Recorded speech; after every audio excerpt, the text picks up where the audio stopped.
Hello friends, आप सभी का बहुत बहुत स्वागत है हमारे यूट्यूब चैनल एच के इलेक्ट्रॉनिक में। आज की वीडियो हम TDA 2050 IC का सर्किट डायग्राम को डिस्कस यहाँ पर करने वाले हैं।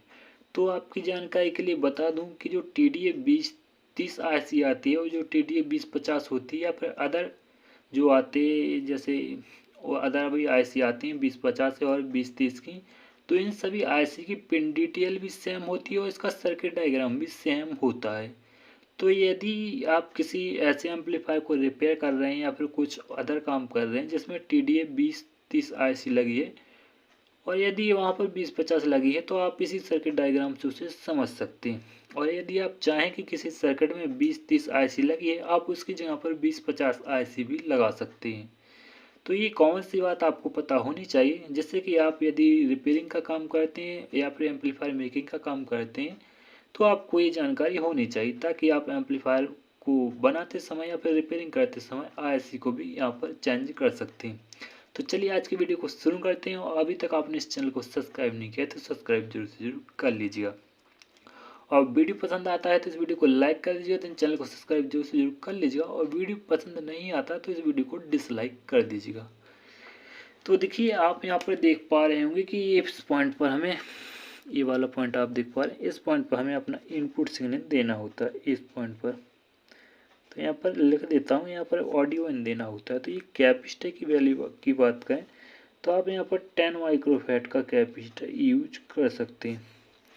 आप चाहें तो यहाँ पर जो वोल्टेज है कैपेसिटर का 25 वोल्ट भी रख सकते हैं या फिर इससे कम या ज़्यादा वोल्टेज भी आप यहाँ पर रख सकते हैं। No doubt, no confusing. हालांकि यदि आप इस प्रकार के जो बोर्ड आते हैं 2030 IC के या फिर 2050 के, तो वहाँ पर एक PF कनेक्ट किया जाता है या फिर जो बेस चैनल होता है वहाँ पर एक रिजेक्टेशन लगाई जाती है। लेकिन यहाँ पर मैंने कैपेसिटर लगाया, आप चाहें तो PF या फिर कोई रजिस्ट्रेशन भी यहाँ पर लगा सकते हैं। तो देखिए, यहाँ पर आप देख पा रहे हैं कि इसकी जो आप यहाँ पर देख पा रहे हैं नॉन इन्वर्टिंग इनपुट है इसकी। तो इसकी नॉन इन्वर्टिंग इनपुट पर एक GND के साथ रिजेक्टेशन भी कनेक्ट होती है। तो जैसा कि आपने देखा होगा कि जो ट्रांजिस्टर होते हैं वहाँ पर भी GND के साथ उसकी इनपुट पिन पर एक रिजेक्टेशन कनेक्ट होती है, लेकिन यहाँ पर इसका कुछ अलग काम होता है। तो जो एम्पलीफायर में होती है वो ट्रांजिस्टर को कंडक्ट कराने के लिए यहाँ पर रिजेक्टेशन लगाई जाती है, लेकिन यहाँ पर ये कोई अननेसेसरी साउंड जनरेट ना हो, यानी कोई नॉइस क्रिएट ना हो, इसीलिए यहाँ पर ये रिजेक्टेशन लगाई जाती है। तो इस रिजेक्टेशन की वैल्यू हमारी यहाँ पर 22 किलो ओम की है। आप चाहें तो यहाँ पर 28 किलो ओम की भी रिजेक्टेशन यहाँ पर लगा सकते हैं। यहाँ पर ये रिजेक्टेशन की वैल्यू मैंने यहाँ पर 22 किलो ओम लिख दी है। आप चाहें तो यहाँ पर 20 किलो ओम की भी लगा सकते हैं, इससे ज़्यादा इफेक्ट नहीं पड़ेगा, बस थोड़ा आपका यहाँ पर साउंड कम हो जाएगा, यानी जो आउटपुट है वो थोड़ा कम हो जाएगा। इसके बाद ये देख सकते हैं आज की इसकी जो इन्वर्टिंग इनपुट होती है, इस पर ये फीडबैक के लिए यूज की जाती है। तो यहाँ पर आप देख पा रहे हैं ये फीडबैक रिजेक्टेशन हमारी यहाँ पर लगी हुई है, जो कि आउटपुट से कनेक्ट है। तो ये फीडबैक रिजेक्टेशन भी हमारे यहाँ पर 22 किलो ओम की है। आप चाहें तो कोई अदर रिजेक्टेशन जैसे 330 किलो ओम, तो आपको यहाँ पर थोड़ा ज़्यादा आउटपुट पावर देखने को मिल जाएगा, लेकिन यहाँ पर IC हीट होने के चांसेस यहाँ पर बढ़ जाते हैं। और यहाँ पे कैपेसिटर की बात करें तो ये कैपेसिटर, ये जैसा कि आप जानते हैं कि नेटवर्क लगा होता है फीडबैक वाली पॉइंट पे, ये वही नेटवर्क, ये 10 माइक्रोफैराड का है। वोल्टेज की बात करें तो 50 वोल्ट या फिर आप 35 वोल्ट का भी यहाँ पर ईजिली से कनेक्ट कर सकते हैं। यहाँ पर मैं आपको दिखाने की कोशिश करता हूँ। और इस रिजेक्टेशन की बात करें तो ये हमारे यहाँ पर 680 ओम की होगी। आप चाहते हैं यहाँ पर 820 ओम की रिजेक्टेशन भी लगा सकते हैं। अब बात करते हैं जूवल नेटवर्क की। तो देखिए, यहाँ पर एक जूवल नेटवर्क है, तो आप चाहते हैं यहाँ पर 470 PF भी यूज कर सकते हैं। यहाँ पर नॉर्मली जो 104 का आता है, जिसे हम 100 नैनोफैराड बोलते हैं, आप वो यहाँ पर यूज करेंगे तो आपको यहाँ पर ज़्यादा बेनिफिट मिलेगा। तो यहाँ पर पॉलिस्टर में यूज करेंगे तो यहाँ पर बेहतर रिजल्ट देखने को मिलेगा। और देखिए, जो रिजेक्टेशन है वो यहाँ पर आप 2.2 ओम या फिर 10 ओम की भी यूज कर सकते हैं।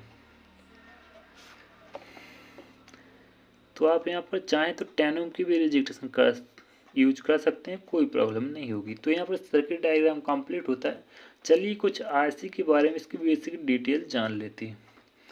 तो देखिए, IC में आपको टोटल यहाँ पर 5 पिन देखने को मिल जाते हैं। तो स्क्रीन पर शायद आपको IC नज़र भी आ रही हो, तो उसमें भी आपको यहाँ पर 5 पिन देखने को मिल जाते हैं। यहाँ पर मैं वीडियो में फिजिकली IC दिखाने की कोशिश करता हूँ। साथियों, तो आप यहाँ पर देख पा रहे हैं कुछ इस प्रकार की यहाँ पर आपको एक आईसी मिल जाती है। तो इसी प्रकार की एक आती है TDA, हमारी जो आईसी है 2030 की है। इसी प्रकार की 2050 की भी आईसी आती है। तो देखिए इसमें टोटल 5 पिन होते हैं, 1 2 3 4 5। तो पहला हमारा यहाँ पर नॉन इन्वर्टिंग इनपुट होता है, दूसरा हमारे यहाँ पर इन्वर्टिंग इनपुट होता है। 3 नंबर पिन हमारी यहाँ पर माइनस सप्लाई होती है, 4 नंबर हमारी आउटपुट होती है, 5 नंबर हमारी यहाँ पर प्लस पॉजिटिव सप्लाई होती है। तो इस प्रकार से आईसी होती है। तो आप यहाँ पर सिंबल भी देख सकते हैं, यहाँ पर मैंने आईसी की पिन डिटेल भी यहाँ पर लिख रखी है। तो देखिए 1 नंबर पिन हमारी ये होती है जिस पर हम इनपुट सिग्नल देते हैं, और 2 नंबर हमारे यहाँ पर फीडबैक का काम करती है। इस पिन को हम यहाँ पर इन्वर्टिंग इनपुट बोलते हैं। ये हमारे यहाँ पर नेगेटिव सप्लाई होती है। तो एक सवाल रहता है कि यहाँ पर सप्लाई वोल्टेज कितना दिया जाए, तो आप यहाँ पर 18 वोल्ट DC में दे सकते हैं। और ट्रांसफार्मर की बात करें तो आप यहाँ पर 12012 का 1 एम्पियर फिर 2 एम्पियर का आप यहाँ पर ट्रांसफार्मर यूज कर सकते हैं। यदि आईसी पर हीट सिंक हैवी लगी है तो आप यहाँ पर करीब 3 एम्पियर का भी ट्रांसफार्मर यूज कर सकते हैं। और इसके बाद यहाँ पर भी 18 वोल्ट। यहाँ पर मैक्सिमम वोल्टेज की तो बात करें तो आप यहाँ पर 20 वोल्ट तक भी दे सकते हैं, लेकिन 20 वोल्ट पर ही आईसी बहुत ज़्यादा हीट होती है, तो यहाँ पर हैवी हीट सिंक लगाना कंपल्सरी होगा। इसके बाद ये 4 नंबर पिन हमारी यहाँ पर आउटपुट की पिन होती है। तो इस प्रकार से ये वीडियो कंप्लीट होता है, और इस वीडियो में मैंने आपको सारी कुछ जानकारी देने की कोशिश करी है। हालांकि जो बोर्ड होता है उस पर काफ़ी सारी डिटेल वीडियो हमारे चैनल पर हैं, तो यदि आपने वो वीडियो नहीं देखी तो आप उन वीडियो को देख लीजिएगा, और इसकी PDF फाइल आपको वीडियो को डिस्क्रिप्शन में देखने को मिल जाएगी। तो कैसी लगी वीडियो कमेंट में जरूर बताइएगा, और आशा करता हूँ आपको वीडियो पसंद आए तो इस वीडियो को लाइक कर दीजिएगा, और यदि वीडियो पसंद नहीं आता है तो इस वीडियो को डिसलाइक कर दीजिएगा। तो चलिए मिलते हैं नेक्स्ट वीडियो में, और नेक्स्ट वीडियो बहुत ही अमेजिंग होने वाली है, क्योंकि हम इसी TDA 2030 जो 2030 या फिर 2050 आईसी होती है, इसे हम ब्रिज मोड में आपको लाकर बताएंगे, यानी लाना सिखाएंगे कि किस प्रकार से आप 2 आईसी से एक एम्पलीफायर बना सकते हैं, और इसकी आउटपुट पावर आपको डबल देखने को मिल जाती है। तो देखिए इसकी आउटपुट पावर की बात करें तो रियल आउटपुट पावर करीब आपको यहाँ पर 9 वाट की यहाँ पर रियल आउटपुट पावर देखने को मिलती है।